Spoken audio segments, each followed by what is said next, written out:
नमस्कार दोस्तों। आज मैं आप लोगों के लिए 2023 की साइ-फाई एक्शन तमिल में रिलीज हुई पंचीकरण 2 लेकर आया हूँ। तो मूवी शुरू होती है अरविंद नाम का एक आदमी से, जो कि टीवी पर डॉक्टर मेहता का इंटरव्यू देख रहा था, जिसमें कि एंकर उससे ब्रेन सर्जरी के बारे में पूछता है। उसके रिप्लाई में डॉक्टर मेहता कहता है कि हम लोग बॉडी के अलग अलग पार्ट को दूसरे बॉडी में ट्रांसप्लांट कर चुके हैं और अब हम लोगों ने बंदर पर सक्सेसफुली ब्रेन ट्रांसप्लांट कर चुके हैं। अब बस अगर गवर्नमेंट परमिशन दे दे तो इंसानों पर ट्रायल कर सकते हैं। इसके बाद हमें दिखाया जाता है कि डॉक्टर मेहता दुबई आया हुआ है। डॉक्टर शिवा और लांगो उसे रिसीव करने के लिए आया होता है। वो दोनों उसे अरविंद के पास ले जाता है। अरविंद डॉक्टर मेहता को ब्रेन सर्जरी के लिए एक बॉडी देता है। डॉक्टर मेहता उस बॉडी को चेकअप करता है और इसी के साथ उस बॉडी का फ्लैशबैक दिखाया जाता है, जहां हमें बताया जाता है कि वो बॉडी विजय गुरुमूर्ति का है, जो कि इंडिया का टॉप 7 रिचेस्ट मैन है। विजय अपने ऑफिस में अरविंद लांगो के साथ काम कर रहा होता है। उसी समय विजय को एक पावरफुल पॉलिटिशियन का फ़ोन आता है और उसे बताता है कि उसने 5,000 करोड़ उसकी पार्टी को देने का वादा किया था, पर उसने बस 4,000 करोड़ ही भेजा है।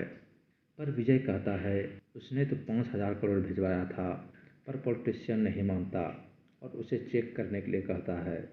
विजय अरविंद से पूछने पर वो बताता है कि हमारे कंपनी के पास अभी कोई भी टेंडर नहीं है, इसलिए उसने 1,000 करोड़ पैसे रख लिए थे। यह सुनकर विजय अरविंद को डांटने लगता है और वहाँ से गुस्सा में चला जाता है।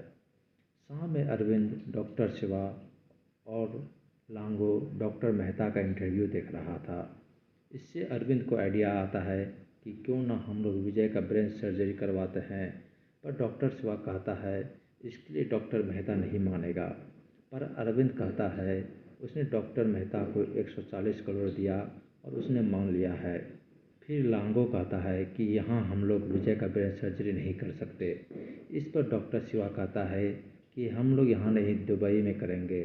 फिर अरविंद कहता है कि हम लोगों को कल उसके फादर को मारना पड़ेगा। नेक्स्ट डे अरविंद उसके फादर को मार देता है। इससे विजय डिप्रेशन में आ जाता है, पर अरविंद कहता है कि तुम्हारा फादर मर गया है, इसका न्यूज़ अभी मीडिया को नहीं दे सकते, क्योंकि इसके कारण हमारा स्टॉक नीचे गिर जाएगा। उसके पहले हमें नया कॉन्ट्रैक्ट लेना पड़ेगा। शाम में हेमा, जो कि विजय की गर्लफ्रेंड है, वह उसके पास आती है, लेकिन उसी समय वहाँ पर अरविंद और डॉक्टर शिवा आता है। अरविंद विजय से कहता है कि हम लोगों ने दुबई के शेख से बात कर लिया है और 10 दिन में डील ओके हो जाएगा। इस पर विजय डॉक्टर शिवा से पूछता है क्या हम लोग 10 दिन पापा के डेथ को छुपा पाएंगे। इस पर डॉक्टर कहता है कि हम लोग 2 महीने छुपा लेंगे, पर उससे ज़्यादा नहीं। यह सुनकर हेमा विजय से कहती है कि अगर तुमने अपने फादर के बारे में मीडिया को नहीं बताया तो वह खुद जाकर मीडिया को बता देगी। इस पर विजय उसे एक थापड़ मारता है और कहता है कि तुम अभी कंपनी की सीरियसनेस को नहीं जानती, और अरविंद से कहता है कि तुम दुबई जाने का सारा बंदोबस्त करो। इसके बाद डॉक्टर शिवा एक आदमी को, विजय जैसा आदमी को खोजने में लगा देता है। नेक्स्ट हॉस्पिटल में सत्या नाम का एक आदमी आता है, जो कि विजय का हमशक्ल होता है। डॉक्टर उससे कहता है कि तुम्हारा ब्लड AB नेगेटिव है, क्या तुम जब किसी को ब्लड का ज़रूरत होगा तो तुम डोनेट करने के लिए यहाँ आओगे। इस पर सत्या कहता है कि सर मैं एक अनाथ हूँ और भिखारी भी, अगर किसी को मेरी ज़रूरत होगा तो मैं हमेशा रेडी रहूँगा। इस पर डॉक्टर कहता है कि इससे पहले तुम्हें अपना बॉडी स्कैन करवाना पड़ेगा। सत्या रेडी हो जाता है और अपना बॉडी स्कैन करवाता है। इससे उस डॉक्टर को पता चल जाता है कि सत्या परफेक्ट मैच है अपना ब्रेन डोनेट के लिए। रात में डॉक्टर कुछ गुंडों की मदद से जहां सत्या सोता है वहां पर बेहोशी का दवा छिड़कवा देता है, जिससे वहां पर सभी भिखारी बेहोश हो जाता है। डॉक्टर शिवा उससे उठाकर दुबई ले आता है। इधर विजय अपना घर पर होता है और हेमा को बार बार कॉल कर रहा होता है, पर हेमा कॉल रिसीव नहीं कर रही होती है। उसी समय वहाँ पे अरविंद और लागोन आता है और डॉक्टर शिवा घर के नीचे गाड़ी लेकर रेडी रहता है। लागन विजय के लिए पैक बनाता है और उसमें बेहोशी का दवा मिला देता है और उसे विजय पी लेता है। कुछ देर के बाद जब हेमा कॉल बैक करती है तो अरविंद विजय से फ़ोन छीन लेता है और उसके बारे में गलत सब चीज़ें बोलने लगता है।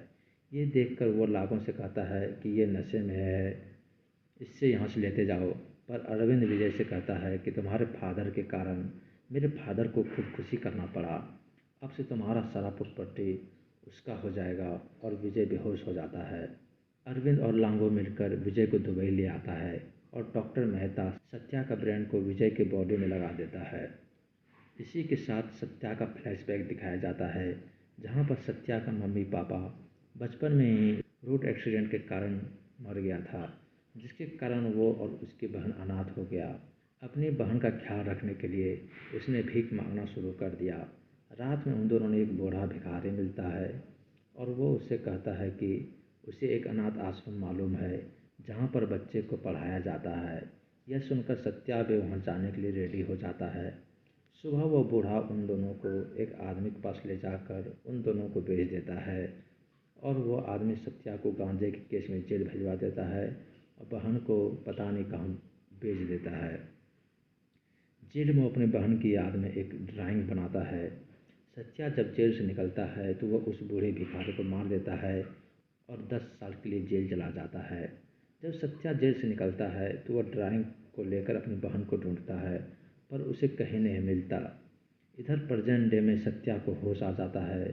अरविंद सभी मिलकर सत्या को विजय का बैकग्राउंड, उसके फैमिली और स्पेशल उसका सिग्नेचर सिखाता है।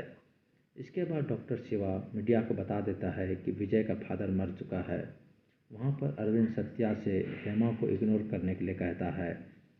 बाद में जब हेमा सत्या से मिलती है तो अरविंद उससे कहता है कि सर अभी बहुत डिस्टर्ब है, इसलिए वो अभी किसी से बात करना नहीं चाहता।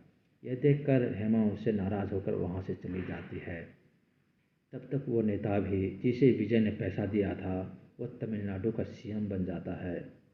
लागन सत्या को लेकर ऑफिस जा रहा होता है, लेकिन रास्ते में जब सिग्नल रेड होती है तो तब सत्या भागकर पुलिस स्टेशन चला जाता है। वहाँ उसे एसीपी गोपाल मिलता है। सत्या गोपाल को बताता है कि वह विजय नहीं, वो सत्या है और वह अमीर नहीं, एक भिखारी है। लेकिन एसीपी गोपाल ये सभी बातें मजाक में ले लेता है। तब तक लागन अरविंद को बता देता है कि सत्या भागकर पुलिस स्टेशन चला गया है। यह सुनकर अरविंद पुलिस स्टेशन आ जाता है और गोपाल से कहता है कि इसे दुबई में सर में चोट लग गया था, इसी कारण ये सारी बातें कर रहा है। और वहाँ से सत्या को विजय के फार्म हाउस में ले जाता है और उसे बांध कर पीटता है। बाद में जब डॉक्टर शिवा अपना फ़ोन लेने के लिए अंदर आता है तब तक सत्या अपना बांधा हुआ रस्सी खोल दिया होता है और उन तीनों को मार देता है और बगल के समुद्र में फेंक देता है। इसके बाद सत्या भिखारी बनकर भिखारियों के बीच चला जाता है। वहाँ उसे एक बाबा मिलता है और वो उसे अपना कर्म करने के लिए कहता है। नेक्स्ट एक नाला के किनारे एक भिखारन का लाश मिलता है, जिसे कि सत्या अपनी बहन की तरह मानता था। लाश को पुलिस ले जाता है, जहाँ पर पता चलता है कि लाश को रेप किया गया था और अपराधियों को पकड़कर पुलिस स्टेशन लाया जाता है। और वो सभी एक एमएलए का आदमी होता है, इसलिए पुलिस वाला उससे पैसे का डिमांड करता है केस को रफा दफा करने के लिए। और पुलिस उन सभी पर लाठी चार्ज करवा देता है। अंत में सत्या चीफ मिनिस्टर को कॉल करता है, जिसके कारण पुलिस को मजबूरी में असली क्रिमिनल को जेल के अंदर कर देता है। इसके बाद सत्या विजय बनकर ऑफिस जाता है और सारे बोर्ड मेंबर का एक इमरजेंसी मीटिंग रखवाता है। वहाँ पर वह एक अंति बिकली नाम का एक स्कीम अनाउंसमेंट करता है, जिसमें कि देश के सारे गरीब और भिखारियों को फ्री में राशन, कपड़ा और मकान दिया जाएगा। यह न्यूज़ सुनकर सारा पॉलिटिशियन उसके खिलाफ हो जाता है। बाद में सत्या उस स्कीम को सक्सेसफुली सभी लोगों के सामने अनाउंस कर देता है और सभी को राशन, कपड़ा, ये सभी चीज़ें बांट देता है। कुछ दिन के बाद विजय के फार्म हाउस के समुद्र में, जिसमें कि सत्या ने अरविंद, डॉक्टर शिवा और लागन को मारकर उस समुद्र में फेंका था, उसी में दुबई से आता हुआ एक प्लेन क्रैश हो जाता है। बचाव टीम को वहाँ पर उन तीनों का लाश मिल जाता है। सत्या ने टीवी पर ये सभी न्यूज़ देख लिया था, इसलिए उसने एक मीटिंग रखवाया, जिससे कि उसने सारा साइन करने का काम हेमा को सौंप दिया। पुलिस को पता लगने पर ये सभी लाशें अरविंद, डॉक्टर शिवा और लांगो का है। वो सत्या को गिरफ्तार कर लेती है। यह न्यूज़ सुनकर सभी पॉलिटिशियन खुश हो जाता है और शिवम एक अच्छा सा वकील उसके खिलाफ खड़ा करवा देता है, यह सोचकर कि इसके जाने के बाद विजय का सारा प्रॉपर्टी गवर्नमेंट की हो जाएगी। इसके बाद सत्या को कोर्ट के सामने पेश किया जाता है, जहाँ पर वह अपना गुनाह कबूल कर लेता है और ये सभी बातें बता देता है कि वह विजय नहीं सत्या है। कोर्ट विजय का सारा प्रॉपर्टी उसका चचेरा भाई को सौंपने वाला होता है। तभी वहाँ पर हेमा अपने वकील के साथ आती है और कोर्ट को बताती है कि वह विजय के बच्चे की माँ बनने वाली है, इसलिए विजय का सारा प्रॉपर्टी उसके नाम होना चाहिए। वकील उसका डीएनए रिपोर्ट सबमिट करता है। अंत में विजय का सारा प्रॉपर्टी हेमा का नाम हो जाता है और सत्या को 10 साल का सज़ा सुनाया जाता है। बाहर में लोग सत्या के सपोर्ट में उसका इंतज़ार कर रहा होता है। गोपाल सत्या का बहन को ढूंढकर वहाँ लेते आता है। अपने बहन को देखकर वह खुश हो जाता है और खुशी खुशी जेल चला जाता है और ये मूवी यहीं पे ख़त्म हो जाती है। अगर आपको ये मूवी अच्छी लगी हो तो वीडियो को लाइक, कमेंट, शेयर और चैनल को सब्सक्राइब ज़रूर कीजिए। Thank you.